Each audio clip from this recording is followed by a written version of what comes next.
संधारित्र तथा प्रावैद्युत में आज हम लोग नया टॉपिक चालू करते हैं। वह है आवेशित चालक की स्थितिज ऊर्जा। क्या पढ़ना है? आवेशित चालक की स्थितिज ऊर्जा, ये टॉपिक हम लोग पढ़ते हैं। देखिए, कोई भी चालक होता है, अगर उसको हमें आवेशित करते हैं, जब उसको हम चार्ज देते हैं तो उसको आवेशित करने के लिए हमें कुछ कार्य करना पड़ता है। समझ गए? जैसे मान लीजिए ये आपका यहाँ पर एक ऐसे रखा हुआ है, कंडेंसर रखा हुआ है। मान लीजिए ऐसे कोई धारिता की है। सपोज कर लो आप बैटरी है, बैटरी का एग्जांपल लेके बता दे रहा हूँ, आपको समझ में ज्यादा आ जाएगा। लेकिन बैटरी में और उसमें अंतर होता है ना। बैटरी का केवल एग्जांपल देके आपको समझा रहे हैं बस। देखो, जैसे ये बैटरी है, यहाँ पे आपने क्या लगा दिया? चार्जर लगा दिया। अभी इस चार्जर से इसको क्या करना है? चार्ज करना है। तो यहाँ पर मान लीजिए यहाँ जो आवेश आ रहा है वो क्यों आवेश आ रहा है? तो ये क्यू आवेश क्या होगा? ऐसे तो हो ही नहीं यार, क्यू एक बार क्यू आवेश आया बस चार्ज हो गया। भाई हम लोग चार्ज करते कुछ समय लगता है ना, 2 घंटा 3 घंटा। इसका मतलब यहाँ पे चार्ज जो होता है Q1 Q2 Q3 ऐसे क्या होता है? निकलता जाता है और इस पर क्या होता है? इकट्ठा होता जाता है। तो जब ये आवेश यहाँ से निकल कर इस पर आता है तो भाई यहाँ पर जब आवेश प्लस Q1 आ गया तो यहाँ से दूसरा आवेश प्लस Q2 आएगा। पहला आवेश Q1 आया तो दूसरा आवेश क्या आएगा? Q2 आएगा। तो ये पहले से आवेश है और दूसरा आवेश आ रहा है, तो दोनों के बीच में क्या होता है? प्रतिकर्षण बल होता है। लेकिन अब इस आवेश को हमें यहाँ से यहाँ पर ले जाना है। देखिए यहाँ पर आवेश Q1 है, अब इस Q2 को यहाँ पे ले जाना है, तो हमें क्या करना होता है? प्रतिकर्षण यहाँ पे लगता है। और इस प्रतिकर्षण बल के विरुद्ध इस आवेश को इस पे क्या करना है? इकट्ठा करना है। तो कुछ प्रतिकर्षण बल के विरुद्ध कार्य करना पड़ता है। तो यही हम लोग जो कार्य करते हैं, वो जो धारिता होती है, जो चालक होता है, उस चालक में ऊर्जा के रूप में इकट्ठा हो जाता है। और उसी को हम लोग क्या बोलते हैं? आवेशित चालक की स्थितिज ऊर्जा। समझ में आ गया? आवेशित चालक की स्थितिज ऊर्जा यानी देखो मैंने परिभाषा क्या लिखा? चालक को आवेशित करने में किए गए संपूर्ण कार्य को ही आवेशित चालक का ऊर्जा कहते हैं। समझ गए ना? समझ में आया कि नहीं आया? चालक की ऊर्जा का मतलब कि चालक को आवेशित करने में जो हमें कार्य करना पड़ता है, यानी जो टोटल हम लोग वर्क करते हैं, वही टोटल वर्क क्या होता है? उस चालक में स्थितिज ऊर्जा के रूप में इकट्ठा हो जाता है, जिसे हम लोग चालक की स्थितिज ऊर्जा कहते हैं। बात समझ में आ गई? यहाँ तो बात समझ में आया। अब देखो होता क्या है, मान लीजिए ये कोई चालक है, ये कोई क्या है?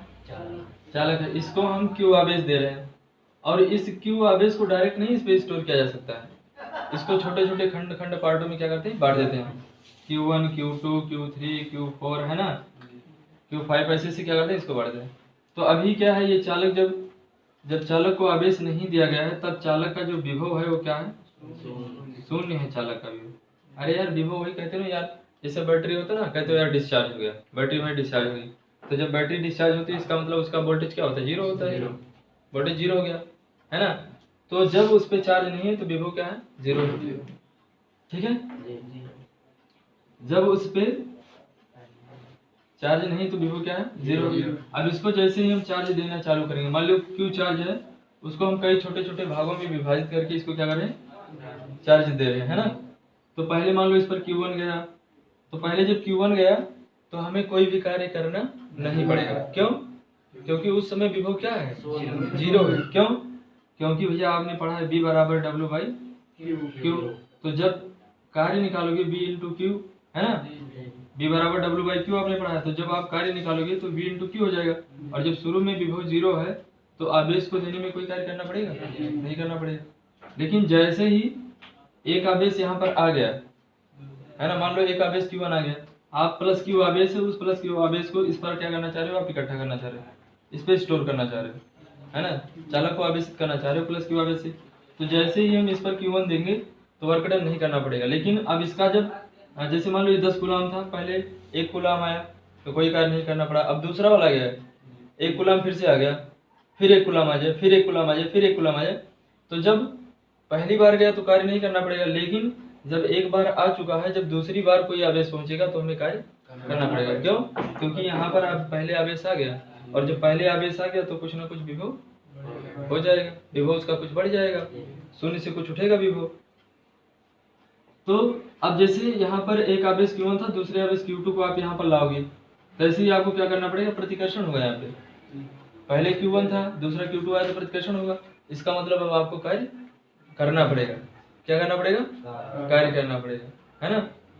तो इसका जो विभव होता है, तो मान लो हम पहले इसका विभव कितना था, 0, और इसको आवेश देते जा रहे हैं, आवेश देते जा रहे हैं, तो इसका मतलब इसका विभव क्या होगा, 0 0 से बढ़ता होगा, और बढ़ते बढ़ते लास्ट में कितना पहुंच गया, V वोल्ट तक पहुंच गया। कितना पहुंच गया, यानी पहले था 0 और अब कितना हो गया जब इसको चार्ज दे रहे हैं, V वोल्ट हो गया, है ना। तो पहले कितना था, 0, और बाद में हो गया V वोल्ट। तो इसका जब हम लोग औसत विभव निकालेंगे, क्या निकालेंगे, यानी चालक का आप निकालेंगे अगर औसत विभव, माना चालक को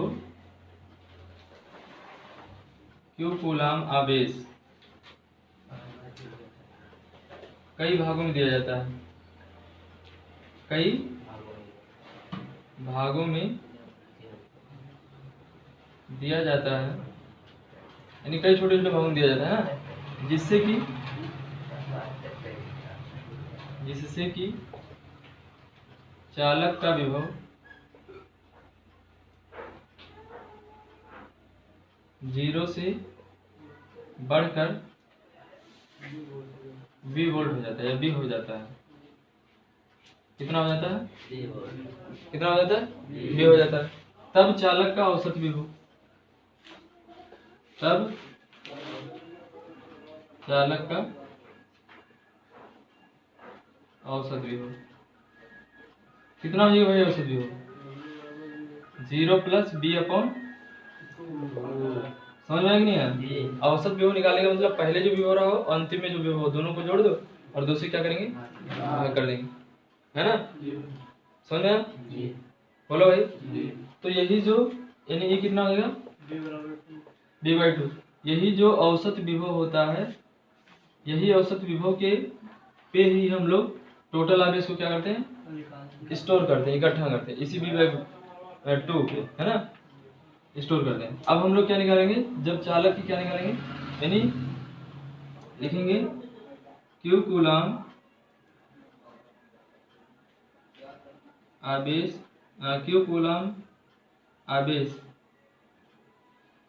चालक को देने में किया गया कार्य। कितना कार्य करना पड़ेगा भाई बताओ। W बराबर आपने पढ़ रखा है, अभी आपने बताया B बराबर W भाई Q, तो W बराबर क्या हो जाएगा, V इंटू, अब Q कूलाम आवेश दे रहे हो, लेकिन ये Q कूलाम जो आवेश है स्टोर हो रहा है चालक पर, कितने विभव पे, V/2 विभव पे स्टोर हो रहा है ना। तो यहाँ पर वर्क डन कितना होगा, W बराबर विभव गुणे आवेश, तो विभव कितना है, V/2, और आवेश कितना है, Q, तो नहीं हो जाएगा 1/2 V इंटू Q। और मैं बताया यही जो हम किसी चालक को आवेशित करने में जो टोटल कार्य करते हैं, संपूर्ण कार्य करते हैं, वही क्या होता है, चालक की स्थितिज ऊर्जा होती है। तो ये जो B है, W है, उसको हम किसके बराबर कर देंगे, चालक की स्थितिज ऊर्जा के बराबर कर देंगे। समझ में आया, देखेंगे आता चालक की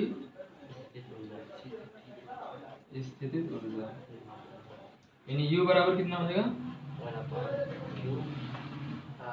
यही लिख रहा हूँ मैं, स्थितिज ऊर्जा W बराबर क्या हो जाएगी, U है ना, W बराबर क्या हो जाएगा, U। तो यहाँ पे अब हम लिखेंगे U बराबर, यानी चालक की स्थितिज ऊर्जा को क्या मानते हैं, U मानते हैं, तो U बराबर क्या हो जाएगा, 1/2 Q इंटू V, है ना, जूल।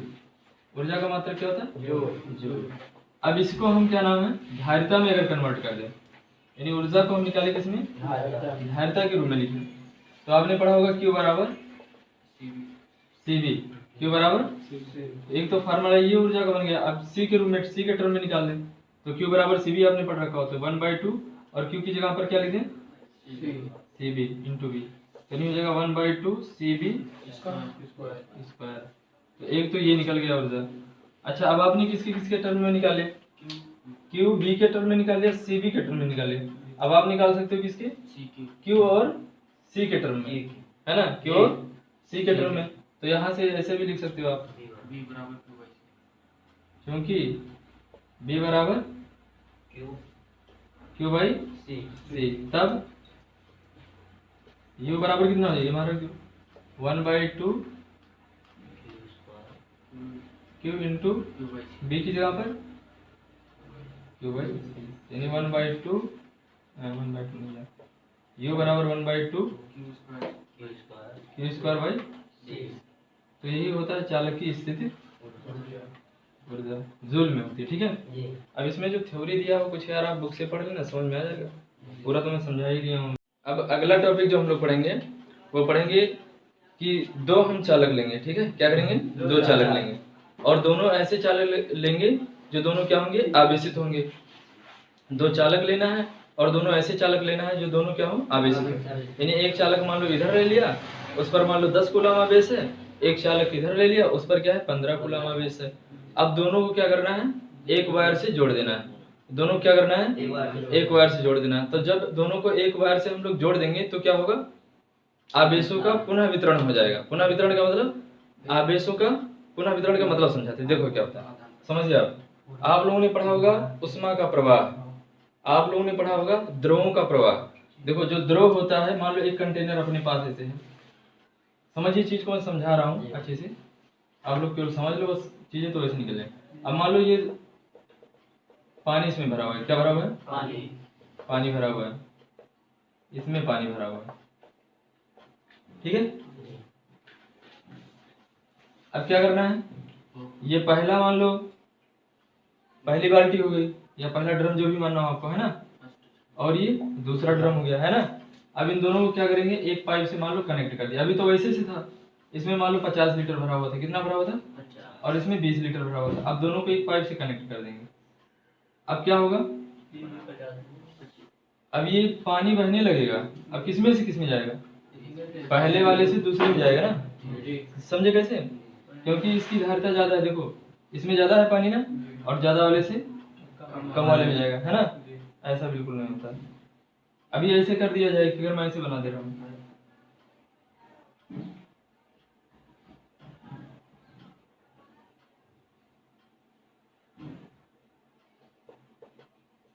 अब इसमें मान लो 20 लीटर भरा हुआ है और इसमें यहाँ तक पानी भरा हुआ है। अब भाई पतला है तो इसमें कम ही होगा, इसमें मान लो कितना, अब पाइप से जोड़ोगे तो पानी किधर जाएगा, 20 वाले 10 वाले से 20 में जाएगा, 20 वाले से 10 में आएगा, 10 वाले से 20 में जाएगा। क्यों, क्योंकि जो द्रव का प्रवाह होता है, ये समझिए बात को, ये आप प्रैक्टिकली मैं बता रहा हूँ जो आप लोगों ने देखा है, इसका तो इसमें जाएगा। क्यों, देखो जो द्रवों का प्रवाह होता है वो किस पर निर्भर करता है, वो हाइट पर निर्भर करता है ना, किस पर निर्भर करता है, जो जिसमें पानी जितना ज्यादा ऊंचा भरा होता है उससे निम्न वाले में क्या होता है, बहने लगता है। अब इसमें देखो, इसमें ज्यादा ऊंचा भरा हुआ था, इसमें कम ऊंचे भरा हुआ था, तो इससे इसमें जाने में, है ना।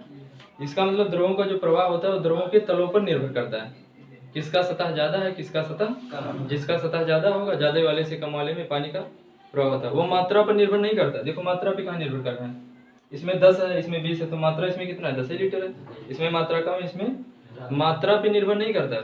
द्रवों का जो प्रवाह होता है वो सतह पर निर्भर करता है, समझ गए ना। उसी तरीके से उष्मा का जो प्रवाह होता है निर्भर करता है उच्च ताप से निम्न ताप, है ना। जैसे आप भी एक गर्म लोहा ले लो, आप हीट कर दिया, इसको बहुत हीट कर दिया, हीट करने के बाद आपका हाथ ठंडा है, उसको इसे पकड़ लो, तो कुछ देर बाद आप देखेंगे कि आपका हाथ का टेम्परेचर क्या होगा, बढ़ जाएगा।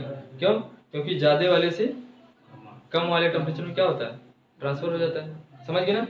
उसी तरीके से जो आवेश होता है ना, आवेश का भी, आवेश का मतलब जो होता है चार्ज, चार्ज का भी जो होता है वो उच्च विभव से निम्न विभव की तरफ बहता है। विभव का मतलब होता है जो आवेश के प्रवाह की दिशा को निर्धारित करता है कि आवेश ज्यादा वाले से कम में जाएगा या कम वाले से ज्यादा में जाएगा।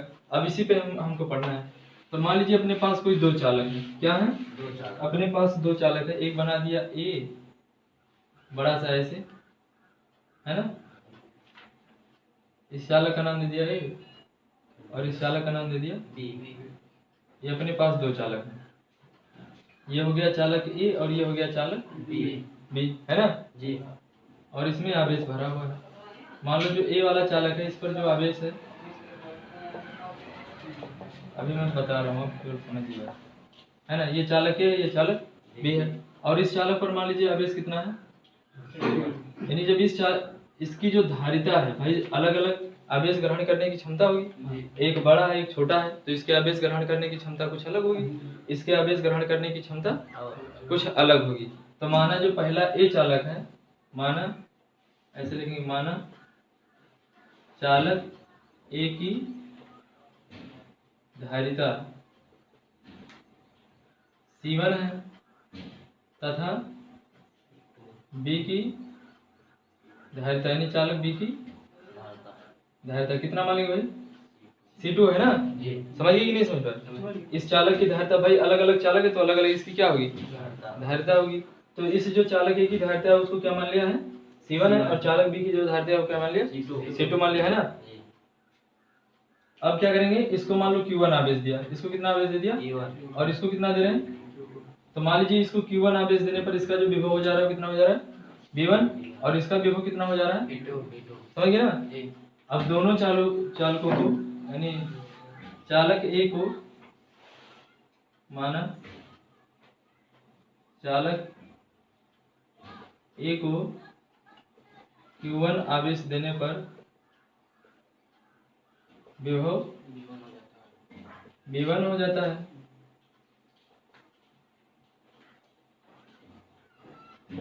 तथा चालक बी को Q2 आवेश देने पर विभव V2 हो जाता है। क्या हो जाता है ना। तब चालक ए का जो विभव होगा V1 बराबर किसकी हो जाए, अभी आपने पढ़ा Q बराबर CV, यही तो पढ़ा है। तो यहाँ पर Q1 बराबर क्या हो जाएगा, C1 V1, और तथा Q2 बराबर क्या हो जाएगी, C2। अब क्या काम करेंगे, इन दोनों चालकों को हम एक वायर से कनेक्ट कर देंगे। किसे कनेक्ट कर देंगे, एक वायर से इसको कनेक्ट कर देंगे। अब समझने के लिए इस पे Q1 माना था आपने, इस पे क्या माना था, Q2। अब क्या होगा, इन आवेशों का प्रवाह होने लगेगा। कैसे, देखो इसका विभव क्या है, V1 है, इसका विभव क्या है, V2 है। यानी मान लो इसका विभव 15 वोल्ट है और इसका विभव क्या है, 10 वोल्ट है। दोनों का विभव क्या है, अलग अलग है। दोनों का विभव क्या है, अलग अलग है। तो जो धन आवेश होता है वो क्या होता है, उच्च विभव से निम्न। मैंने बताया विभव का मतलब क्या, विभव जो होता है वो आवेश प्रवाह की दिशा को निर्धारित करता है कि ए चालक से बी में जाएगा कि बी चालक से। तो हमेशा जो आवेशों का प्रवाह, धन आवेशों का प्रवाह होता है उच्च विभव से निम्न विभव में। इसका अगर विभव V1 अगर बड़ा हो गया किससे, V2 से, तो आवेश जो धन आवेश होगा वो चालक ए से चालक किस में जाएगा, बी में जाएगा, क्योंकि जिसका ज्यादा होता है ना, ज्यादा से कम वाले में जाएगा। समझ में आ गया बात। तो आवेश, अब जैसे इस वायर को कनेक्ट कर देंगे तो आवेशों का क्या होगा, पुनः वितरण होने लगेगा, फिर से आवेश बदलने लगेंगे, है ना। अब जब आवेश पुनः वितरण होने लगेंगे तो देखिए, लेकिन आवेश की जो मात्रा है वो टोटल मात्रा कितनी है, Q1 प्लस टोटल मात्रा तो यही है ना, टोटल ये नहीं कम होगा। मान लो 15 कूलाम इस पर है, इस पर कितना है, 10 ही कूलाम है। तो अच्छा, ये आवेश बहेंगे कब तक, कब तक इस एक आवेश इसमें बी में जाएगा, जब तक दोनों का आवेश नहीं, गलत कह रहे हैं, आवेश के बराबर से नहीं मतलब होता, दोनों का जब विभव बराबर होता है ना तब आवेशों का प्रवाह रुकेगा। पानी की मात्रा जैसे मैं बताया था, अभी समझाया था आपको, कंटेनर लिया था, एक में 50 लीटर एक में 20 लीटर था, तो 50 और 20 25 बराबर हो जाएगा। इससे मतलब नहीं है, जब तक दोनों सतह नहीं बराबर होंगे तब तक पानी का प्रवाह होगा। समझ में ना। एक बड़ा सा लिया था, इतना बड़ा, एक इतना बड़ा लिया था, तो इसका मतलब नहीं कि बड़ा वाले में 25 लीटर हो गया, छोटे वाले में 25 लीटर बस रुक गया। मात्रा के ऊपर निर्भर नहीं करेगा, दोनों की सतह के ऊपर निर्भर करेगा। जब तक ये दोनों का सतह बराबर नहीं हो जाएगा तब तक प्रवाह होता रहेगा। समझ में आई चीजें। तो उसी तरीके से जब दोनों, यानी इसका मतलब इसका और इसका, जब तक दोनों का विभव बराबर नहीं हो जाएगा तब तक आवेश का पुनर्वितरण होता रहेगा। जब इसका और इसका विभव क्या हो जाएगा, और जब दोनों का विभव बराबर हो जाता है, इसका मतलब जितना विभव इसका होगा उतने विभव उसका होगा, तो उसी को हम लोग क्या बोलते हैं, उभयनिष्ठ विभव बोलते हैं। क्या बोलते हैं उसको, उभयनिष्ठ। इसको कॉमन पोटेंशियल बोलते हैं। अब समझ में आया उभयनिष्ठ विभव क्या होगा, जब दोनों का इसका और इसका जो विभव हो क्या हो, समान हो, उसी को क्या बोलेंगे, उभयनिष्ठ विभव बोलेंगे, है ना। समझ में आ गया। तो आवेश तो उतने हैं। अब माना जब दोनों चालकों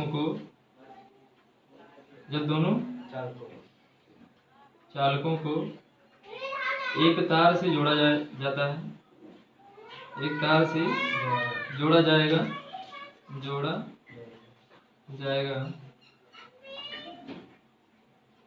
तो धन आवेश उच्च विभव से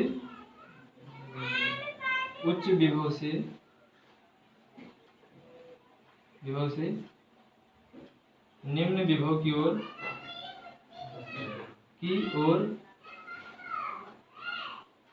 प्रवाहित होने लगेगा। समझ में आ रहा है कि नहीं आ रहा, बताओ यार। होने लगेगा जब तक कि दोनों चालकों का विभव समान नहीं हो जाता। ठीक है, ऊपर मिटा दो।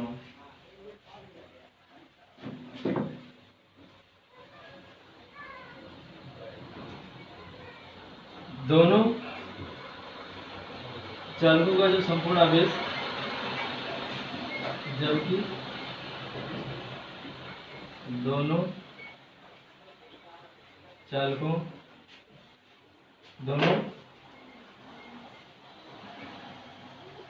का संपूर्ण आवेश Q1 प्लस Q2 ही रहता है। वहां नहीं कमी भाई, 25 लीटर है वहां, 10 लीटर है वहां, तो 25 से अगर वहां गवा है ना, चाहे जितना गवा, लेकिन जब दोनों का जोड़ा जाए तो 25 प्लस 10 उतने रही, तो वहां कोनो चेंजेस। समझ गए कि नहीं समझ पाया जो मैं कहना चाह रहा हूँ। जैसे इसमें मान लीजिए 40 लीटर है, इसमें 20 लीटर है और इसमें 10 लीटर बह गया, तो टोटल 30 प्लस 10 तब भी उतने रहेगा, है ना। कहने का मतलब आवेश की मात्रा में कहाँ चेंज हो रहा है भाई, जितना आवेश पहले था, अब इस पे 40 था, इस पे 20 था, तो पहले कितना था, टोटल 60 था, लेकिन अब इस पे मान लो 10 इसमें चला गया, तो इसमें 30 हो गया, इसमें 30 हो गया, तब भी तो 60 ही है ना। वो कहाँ बदल रहा है भाई, वो नहीं बदल रहा है ना। तो आवेश वही में, जबकि दोनों का संपूर्ण आवेश Q1 प्लस Q2 ही रहता है ना। माना उभयनिष्ठ विभव B है। अब भाई कॉमन विभव जो है ना, दोनों में विभव वही होगा, जो इसमें होगा वो इसमें होगा, तो जो दोनों का विभव है उभयनिष्ठ विभव, उसको क्या मान लिया, B मान लिया। तो अब उभयनिष्ठ विभव की जब वैल्यू हम लोग निकालेंगे, यानी उभयनिष्ठ विभव बराबर कितना हो जाएगा, B बराबर, अभी आपने पढ़ा है Q/C, B बराबर क्या पढ़ा है, Q/। तो आवेश कितना, टोटल आवेश बटा टोटल रहता है, तो लिखेंगे कुल आवेश बटा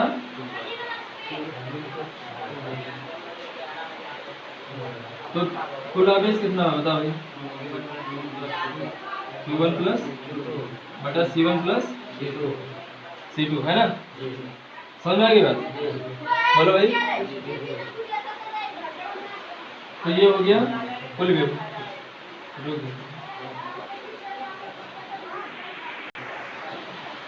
देखो आपने जो Q1 का मान निकाला था कितना आया था, Q1 बराबर C1 B1 आया था, C1 B1, और Q2 का मान क्या था, अपॉन C1 प्लस, इसको समीकरण 1 मान लीजिएगा। अब क्या हुआ, जब दोनों वायरों को आपने कनेक्ट कर दिया तो एक का आवेश दूसरे में चला गया, तो इसका मतलब अब इस पे आवेश की मात्रा चेंज हो जाएगी। नहीं समझ में आया भैया, इसका कुछ आवेश इसमें नहीं चला गया, तो इसका मतलब इसकी आवेश की मात्रा चेंज हो गई, और इसके भी तो मात्रा चेंज होगी ना। इसमें पहले 20 था तो अब 30 हो गया, इसमें पहले 40 था अब 30 हो गया, तो इसका मतलब इसकी मात्रा चेंज हो जा रही, तो मान लेंगे पुनः वितरण के बाद जो आवेश की मात्रा है वो क्या है, Q1 डैश और Q2 डैश है ना। इसको समीकरण 1 मान लेना, ठीक है। माना आवेशों के पुनः वितरण के बाद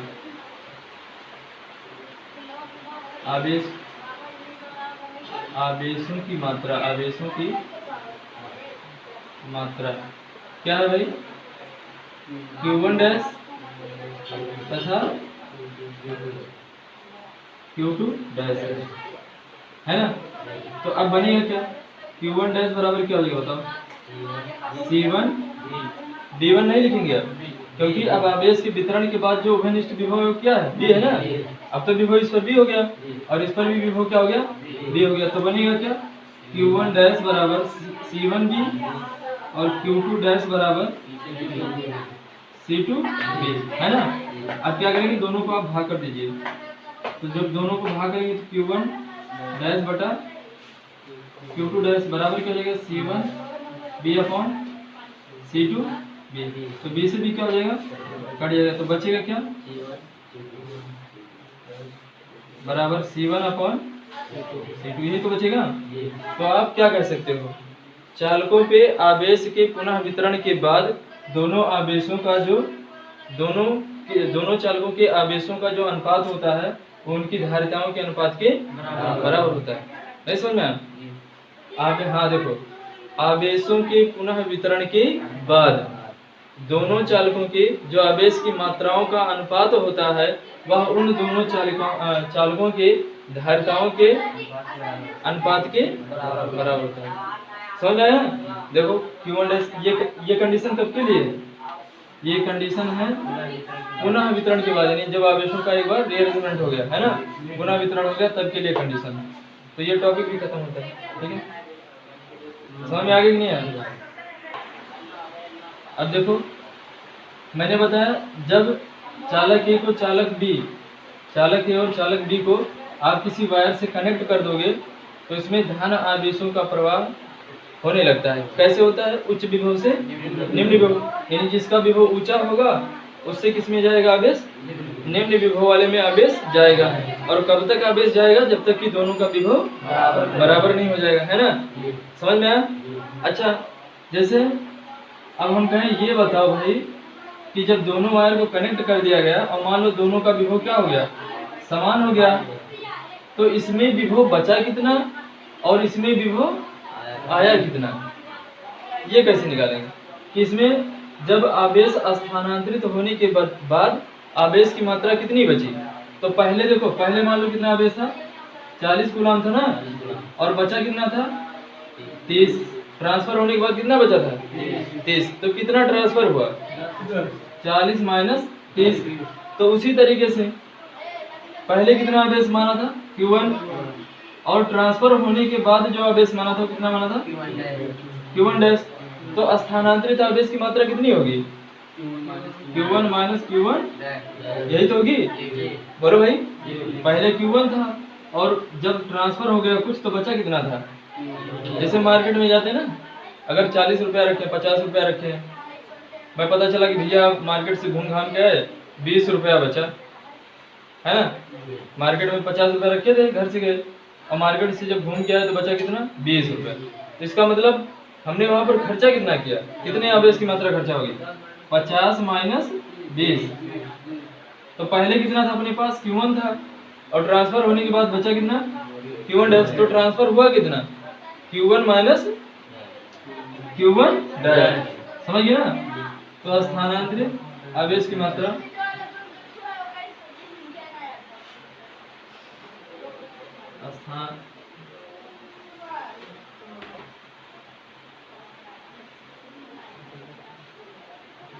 ये लिखा तो हूँ यार, तो वैसे लिख रहा हूँ, Q1 माइनस Q1 डैश, है ना। अब देखो आपने Q1 की जो वैल्यू निकाली थी, क्या निकाली थी, C1 B1, और इसकी वैल्यू क्या निकाली थी बताओ, C1 B, है ना। अब दोनों में क्या कॉमन कर सकते हो, C1 कॉमन कर सकते हो, B कहाँ से कॉमन कर सकते हो, तो बचेगा B1 माइनस बी है ना। अब B1 की जो वैल्यू निकाली थी वो कितनी निकाली थी? बी की वैल्यू कितनी निकाली थी? ये निकाला था C1 B1 plus C2 B2 upon C1 plus C2 यही तो निकाला था। ये तिरछा गुणा करते हुए हर बराबर करने के लिए, तो इसका गुणा इसमें करोगे तो क्या हो जाएगा? C1 B1 plus C2 B1 और माइनस करोगे तो ये हो जाएगा माइनस का C1 B1 और माइनस का C2 B2 अपॉन क्या बचेगा? C1 प्लस C2 यही तो बचेगा। तो यहाँ से ये कैंसिल आउट हो जाएगा, हो जाएगा नहीं हो जाएगा? तो बचेगा कितना? क्यों ना जाए दे दिया जाए बाद में क्यों भला नहीं होता है ना। तो यहाँ पे अब देखो होगा क्या, ये प्लस माइनस था 0 हो गया, तो बचा कितना? C1 और यहाँ पे बचेगा C2 minus C2 B2 upon C1 plus. ये इंपॉर्टेंट टॉपिक है, यहाँ से क्वेश्चन बनता है, ठीक है। यहाँ से बहुत सारे सवाल लगेंगे। Q1 माइनस Q1 बराबर, अब C2 देखो दोनों में है, कॉमन कर लो तो C1 C2 बचेगा क्या? B1 minus B2 upon C1 plus C2। ये हो जाएगा स्थानांतरित आवेश की मात्रा। समझ गए ना? क्लियर? तो ये भी हो गया आपका।